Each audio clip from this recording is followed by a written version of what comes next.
नमस्कार दोस्तों, मैं योगेंद्र मिश्रा आपका अपने चैनल पर स्वागत करता हूं। आज का हमारा विषय है केंद्राधिपति दोष। मित्रों, चार्ट पेपर पे एक जन्म कुंडली बना के मैं लाया हूं। मित्रों, चार्ट पेपर आपके सामने है। जो लग्न लिखा हुआ है मित्रों, ये कुंडली का पहला भाव होता है। लग्न को जन्म कुंडली का पहला भाव माना जाता है। ये दूसरा भाव होता है, ये तीसरा भाव होता है, ये चौथा भाव होता है, ये पांचवा भाव होता है, ये छठा भाव होता है, ये सातवां भाव होता है, ये आठवां भाव होता है, ये नौवां भाव होता है, ये 10वां भाव होता है, ये 11वां भाव होता है और आपका ये 12वां भाव। तो जन्म कुंडली में 12 भाव होते हैं और जो लग्न होता है वो जन्म कुंडली का सर्वाधिक शुभ भाव होता है। लग्न को जन्म कुंडली का आधार कहते हैं। पहला भाव, चौथा भाव, 7वां भाव और 10वां भाव, ये केंद्र के भाव हो गए मित्रों। पहले भाव को केंद्र का भाव कहा जाता है, चौथे भाव को केंद्र का भाव कहा जाता है, 7वें भाव को केंद्र का भाव कहा जाता है और 10वें भाव को केंद्र का भाव कहा जाता है। केंद्र के भाव को विष्णु स्थान कहा जाता है। 5वां भाव और 9वां भाव ये त्रिकोण के भाव होते हैं। परम शुभ भाव माने जाते हैं 5वां और 9वां। 5वें भाव और 9वें भाव को लक्ष्मी स्थान कहते हैं। केंद्र भाव को विष्णु स्थान और त्रिकोण भाव को लक्ष्मी स्थान कहते हैं। छठा भाव, 8वां भाव और 12वां भाव ये त्रिक भाव होते हैं, खराब भाव होते हैं, बुरा रिजल्ट देने वाले भाव होते हैं, अशुभ भाव की श्रेणी में आते हैं छठा, 8वां और 12वां भाव। तो मित्रों, आज जो हमारी चर्चा चल रही है वो केंद्राधिपति दोष पे चल रही है। मित्रों, जन्म की तारीख, जन्म समय और जन्म स्थान के आधार पर जन्म कुंडली का निर्माण होता है और हमें अपनी जन्म कुंडली से ग्रह नक्षत्रों के बारे में जानकारी प्राप्त होती है।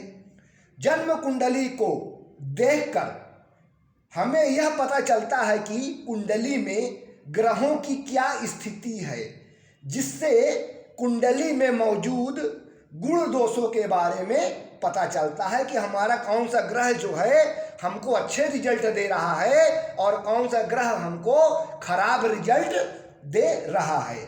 ज्योतिष के अनुसार कुंडली में मौजूद दोष जीवन की बहुत सारी चीजें तय करते हैं। मित्रों, कुंडली में मौजूद दोष आपके बनते हुए कामों को बिगाड़ते हैं। ऐसे ही एक दोष का नाम है केंद्राधिपति दोष, जिसकी चर्चा आज हम कर रहे हैं मित्रों। केंद्राधिपति दोष, केंद्राधिपति दोष का मतलब होता है किसी ग्रह को, केंद्राधिपति दोष का मतलब होता है किसी ग्रह को जन्म कुंडली में केंद्र स्थान का आधिपत्य प्राप्त होने पर उत्पन्न दोष। जन्म कुंडली में केवल शुभ ग्रहों पर ही केंद्राधिपति दोष लगता है। मित्रों, जन्म कुंडली के शुभ ग्रहों पर ही केंद्राधिपति दोष लगता है।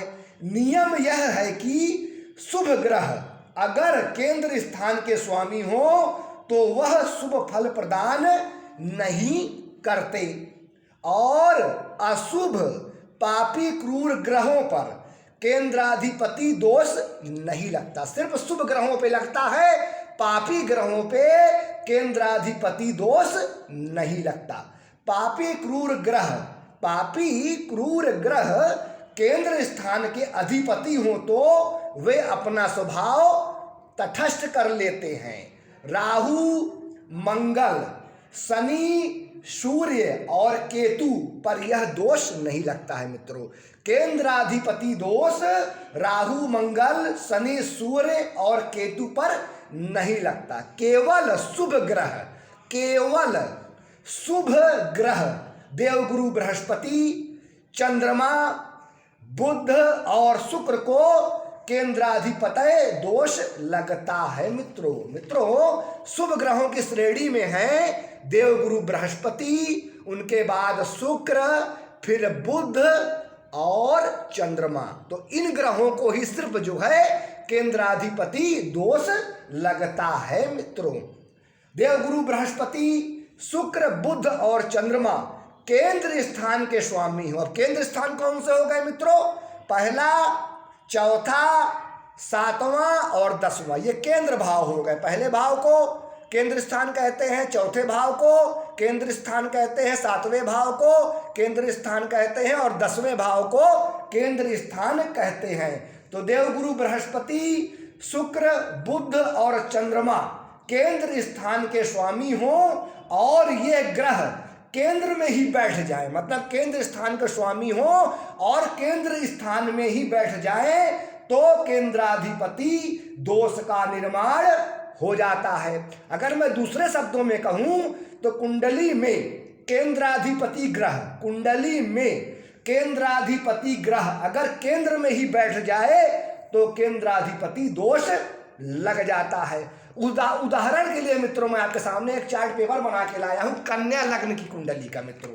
यह है चार्ट पेपर मित्रों, इसमें मैं आपको बताऊंगा कि केंद्राधिपति दोष का निर्माण कैसे होता है, वो मैं आपको समझाने जा रहा हूं मित्रों।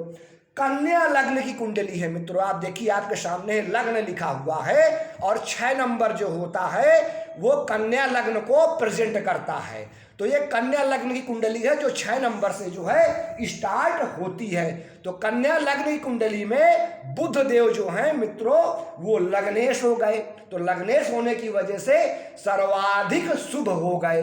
अब देवगुरु बृहस्पति जो है मित्रों वो चौथे भाव के स्वामी हो गए और 7वें भाव के स्वामी हो गए, क्योंकि देवगुरु बृहस्पति की धनु राशि जो है वो चौथे भाव में पड़ रही है और मीन राशि जो है वो 12वें भाव में पड़ रही है। तो 2 भावों के केंद्र भाव के स्वामी हो गए देवगुरु बृहस्पति। और देवगुरु बृहस्पति जो है 2 केंद्र भाव के स्वामी तो हैं और साथ में ही अगर देवगुरु बृहस्पति पहले, चौथे, 7वें और 10वें यानी केंद्र भाव में ही अगर स्थित हो जाए तो केंद्राधिपति दोष का निर्माण हो जाता है देवगुरु बृहस्पति से। देवगुरु बृहस्पति को केंद्राधिपति दोष लग जाएगा मित्रों कन्या लग्न की कुंडली में, क्योंकि जो है देवगुरु बृहस्पति की जो है केंद्र में राशियां पड़ रही हैं और केंद्र में ही देवगुरु बृहस्पति उपस्थित हो गए। तो इस प्रकार देवगुरु बृहस्पति को जो है केंद्राधिपति का दोष लग जाएगा और देवगुरु बृहस्पति जो है अशुभ परिणाम देने लगेंगे मित्रों।